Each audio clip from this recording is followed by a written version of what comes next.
Check करी कि मगहिया में कितना अश्लील लोग गावता। कभी ई न भइल ह कि मगहिया जवान उ अपन मगहिया भाषा के का करे कि लोग के सामने और देखे के मिलेला। हर जगह हम देखिले कि महिला लोग बरहम पूजी में जाला और बरहम पूजी में जाई लोग तो ऑर्केस्ट्रा डीजे बजाई और डीजे पर सब लोग जितना भी कहले कि भोजपुरी अश्लील बाटे, गंदा गाना बाटे, उहे लोग सबसे ज़्यादा भोजपुरी पसंद करेले। बेटा के शादी करेले तो ऑर्केस्ट्रा आवे के चाही, तो ऑर्केस्ट्रा में कौन गाना बजी, भक्ति गाना तो बजी न, तो डांस वाला गाना लागे के चाही। तो उहे डांस वाला गाना जे लोग बजा के डांस करेले उहे अश्लील गाना ह। लेकिन लोग के समझ में ना आवेला कि जितना लोग भोजपुरी गाना के अश्लील कहेले सबसे ज़्यादा उहे भोजपुरी गाना सुनेले और उहे बजावेले। तो भोजपुरी गाना हर लोग पसंद करेले। भले वो अभी कहत हुई हैं कि भोजपुरी ई बा उ बा, लेकिन शादी ब्याह में बारात में भी लोग के अगर भक्ति गाना बजा देवल जाए तो पसंद न आई का, तो डांस वाला गाना चाहिए। तो डांस वाला गाना में लोग सबसे ज़्यादा अश्लील गाना ही पसंद करले। भोजपुरिया जवान हम नवीन विदेशिया रउआ लोग के बीच में एक जे फेसबुक पर काफ़ी दिन से वायरल भइल बा मगहिया जवान। तो मगहिया जवान के हम सपोर्ट भी करेले कि भोजपुरी में साफ़ सुथरा गाना होए के चाही, अच्छा गाना होए के चाही। हर जगह बजे तो लागे कि हमारी भोजपुरी गाना बजता, लोग हीन नज़र से हमार भोजपुरी के न देखे। ये मतलब कि बात के लेल कि भाई हमर भोजपुरी समाज के भोजपुरी गाना सुने वाला लोग जे आज मगहिया जवान के सपोर्ट करता रे, तो इहो ख्याल रखी कि भोजपुरी जे भी सिंगर बारे ओमे केहू के माँ बहन भी सिंगर बारे, उहो गाना गावता रे।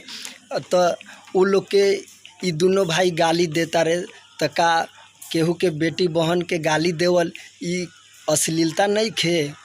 तो अश्लीलता तो ये लोग दोनों भाई खुद बोलता रे और अश्लीलता मिटावे के भी चाहता रे। अश्लीलता से अश्लीलता कभी ए भाई न मिटेला। भोजपुरी गाना के ही देन ह, भोजपुरी समाज के ही देन ह, और जे भी लोग हमारी वीडियो देखता उहे लोग के देन ह कि आज उ मगहिया दोनों जवान के व्यूअर इतना बढ़ गइल बा, सब लोग के नज़र में उ हीरो कहाता रे।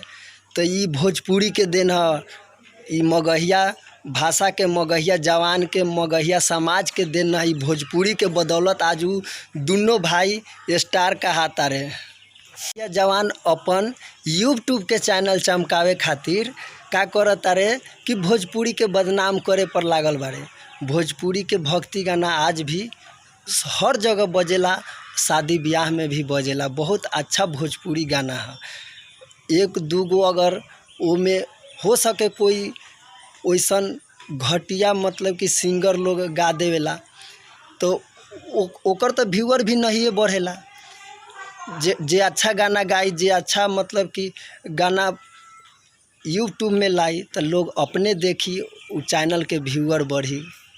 भाषा के इतना मतलब कि अश्लील और घटिया गाना, मतलब लोग जितना ई दोनों मगहिया जवान बड़ाई करत रहे है कि हमर मगहिया गाना साफ़ सुथरा बा, भोजपुरी अश्लीलता बा, भोजपुरी में गंदगी बा, तो आज हम मगहिया गाना सुनाई ले, अपने लोग सुनी कि कितना ही अच्छा बाटे ई गाना ली सुनी। ई दोनों जे बारे से अपना आप के कहे ले कि हम भोजपुरी से अश्लील जे भी मतलब कि सॉन्ग बा ओके हम मिटाए, लेकिन ई लोग और अश्लील फैलावे में लागल बाटे।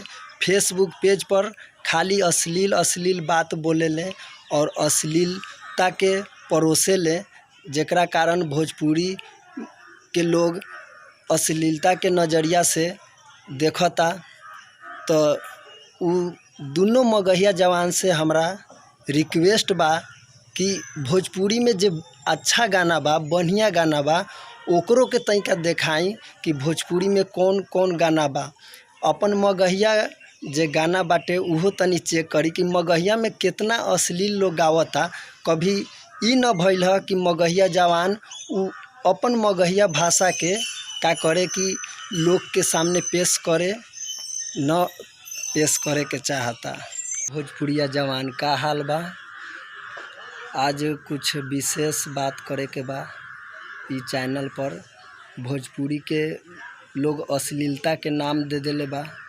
भोजपुरी हर गाना अश्लील नइखे।